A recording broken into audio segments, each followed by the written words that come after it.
अस्सलाम वालेकुम, औज़ु बिल्लाहि मिनश शैतानिर रजीम, बिस्मिल्लाहिर रहमानिर रहीम। अस्सलाम वालेकुम। रूही उबैद और Ubaid Ali, centre for quality sciences.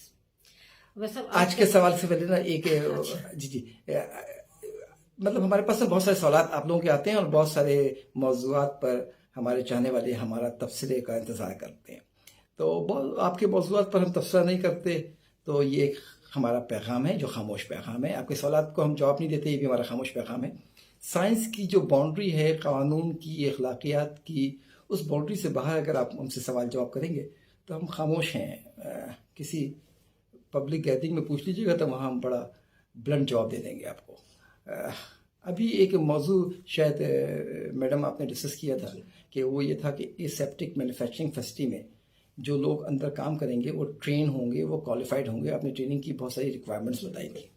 तो एक हमारे सुनने वाले ने, हमारे शागिर्द ने या हमारे छोटे बच्चे ने कि अपनी किसी फार्मास्यूटिकल कंपनी में जब उसको कहा गया कि जी ओरल डोजेज फॉर्म से एक सीनियर ऑपरेटर को आज इंजेक्टेबल एसेप्टिक एरिया में लगा दें, तो उसने यही बात वहाँ पर अपने बड़ों के सामने रखी।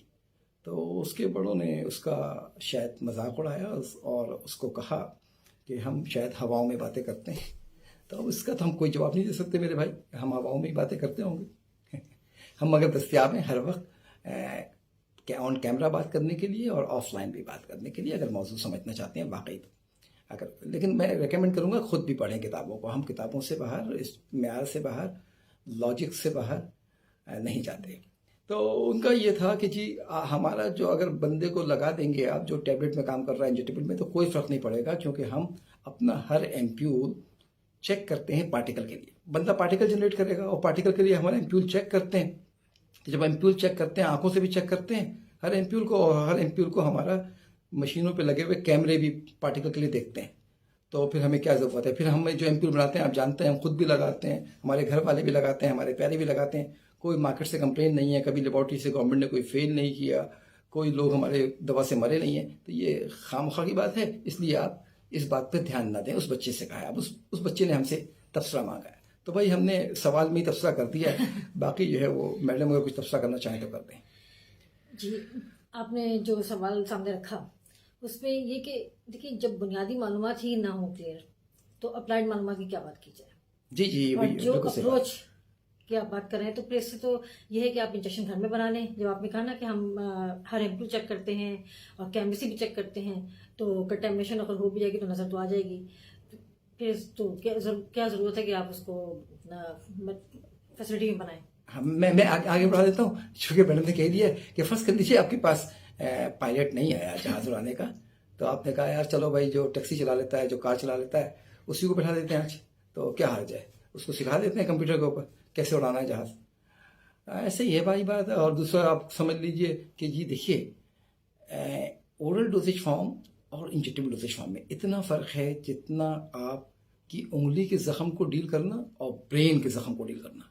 ये सेप्टिक एरिया समझ लीजिए ब्रेन के ज़ख्म को डील करना है। ओरल डोजेज फॉर्म समझ लीजिए उंगली के ज़ख्म को डील करना है। तो आप उंगली के ज़ख्म जिस तरह डील करते हैं, इस तरह ब्रेन का ज़ख्म डील नहीं करेंगे। तो बहुत पेचीदा एरिया है, बहुत डिमांडिंग एरिया है, बहुत मांगता है। चले मैडम छोड़े, सवाल की तरफ चलते हैं। आप क्या चलिए, सवाल आपने लेकर? ये सवाल तो बड़ा अच्छा क्लियर कर दिया। आज के सवाल की बात करते हैं, इस तरफ आते हैं। देखिए, आज का सवाल ये है कि जब फार्मास्यूटिकल मैन्युफैक्चरिंग में बैच बन रहा होता है, तो बैच हिस्ट्री बन रही होती है, साथ साथ बैच हिस्ट्री में तमाम चीज़ें रिकॉर्ड हो रही होती हैं। इसके अलावा जो इक्विपमेंट इस्तेमाल होते हैं उसका भी लॉग मेंटेन हो रहा होता है। अच्छा, इक्विपमेंट पे लेबल्स लगते हैं, for example under cleaning, cleaned, to be cleaned. और इसके अलावा जिस रूम में मैन्युफैक्चरिंग हो रही होती है उसके बाहर भी लगाया जाता है कि भाई अंडर मिक्सिंग है, या अंडर ग्रेनुलेशन है, या अंडर कंप्रेशन है, फलान लॉट नंबर है। तो ये लेबल्स जो कमरे के बाहर और इक्विपमेंट पे लगाए जाते हैं, क्या इनको रिकॉर्ड में रखने की, बैच हिस्ट्री के साथ मेंटेन करने की ज़रूरत है? ये सवाल है। अच्छा, इसमें जीएमपी क्या कहती है और दुनिया के स्टैंडर्ड्स क्या कहते हैं, इंस्पेक्टर की क्या एक्सपेक्टेशंस हैं, तो और आप क्या रिकमेंड करते हैं? बस अच्छा देखिए, मैं वक्त हमारे पास 5 मिनट है तो आपसे जी शेयर करते हैं। जो बैच हिस्ट्री है वो बेसिकली हम बनाते क्यों हैं, ताकि इस बात को यकीनी करने के लिए कि कल खुदा ना खास्ता कोई इंसिडेंस होगा तो हमें पता हो हमने क्या किया है। क्या कुछ हुआ है, सब कुछ उस बैच में रिकॉर्ड रखते हैं। किसने मैन्युफैक्चरिंग की है, कैसे मैन्युफैक्चरिंग की है, कब की है, कहाँ की है, किस इक्विपमेंट में की है, किस मटेरियल से की है। तो ट्रैकिंग, ट्रेसिंग और आइडेंटिटी मौजूद होती है हर चीज़ की, ताकि आप ट्रैक कर सकें, जोड़ सकें हर चीज़ को। मटेरियल कौन सा डला, मशीन कौन सी इस्तेमाल हुई, टेस्टिंग के लिए कौन सा इक्विपमेंट इस्तेमाल हुआ, कौन सा मेथड इस्तेमाल हुआ, किसने किया, क्लीन किसने किया। फिर उसके अलावा आप देखिए कि जो लोग काम कर रहे होते हैं वो क्वालिफाइड होते हैं, उनका भी नाम होता है, उनका सिग्नेचर होता है, वेरीफाई होता है। वो नाम के जो लोग होते हैं वो बाय एजुकेशन के अलावा उनको ट्रेन किया जाता है वो काम करने के लिए, तो वो सब बैच हिस्ट्री के रिकॉर्ड में होता है। फिर आप देखिए कि जिस जगह वो बनाया जाता है उस जगह जो इन्वायरमेंट की रिक्वायरमेंट है, हवा की क्या रिक्वायरमेंट है, टेम्परेचर की क्या है, ह्यूमिडिटी की क्या है, वो सब वहाँ पे लॉग मेंटेन किया जाता है उस कमरे का। फिर मशीन का भी किया जाता है, मशीन में हम करते हैं क्लीनिंग किसने की, किस मेथड से क्लीन की। कोई ये एक मल्टीपल मैन्युफैक्चरिंग फैसिलिटी है, कई प्रोडक्ट बन रही हैं, तो आप उसके ऊपर एक लेबल लगाते हैं। ये जो लेबल है ये आरजी लेबल है, इज टेम्प्रोरी। ये सिर्फ कंफ्यूजन को दूर करने के लिए लेबल लगाते हैं।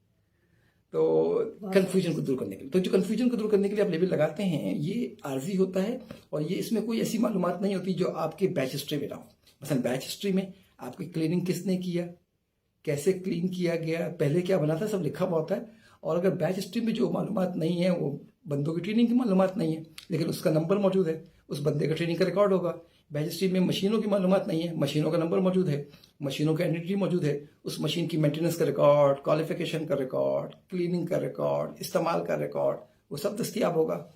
जिस इन्वायरमेंट में बना रहे हैं, जिस लोकेशन पे बना रहे हैं, उस लोकेशन का ह्यूमिडिटी क्या थी, टेम्परेचर क्या था, इन्वायरमेंट कैसा था, जिन भी फैसिलिटी क्या थी, वो सब ट्रैक हो रहा होगा। तो बैच हिस्ट्री के दो बुनियादी काम होते हैं, एक तो कंसिस्टेंटली एक जैसी दवा बने, और दूसरा अल्लाह ना करे कल हमें ज़रूरत पड़े तो हम उसको ट्रैक कर सकें कि क्या गलत हुआ था, और उसको वक्तन फ़वक्तन हम रिव्यू करना, जो कानूनी रिक्वायरमेंट भी है, साइंसी रिक्वायरमेंट भी है, वो रिव्यू करने में इस्तेमाल हो सके। इसलिए हम बैच हिस्ट्री बनाते हैं। तो वो तमाम लेबल जो इस पर लगे हुए हैं, और ये टेम्प्रोरी लेबल हैं, इस पर कंट्रोल रखना ज़रूरी है। देखिए कंट्रोल और चीज़ है, जीएमपी जोन में जो भी काम होगा वो कंट्रोल होगा। कंट्रोल करने के लिए कोई स्ट्रेटजी बनेगी।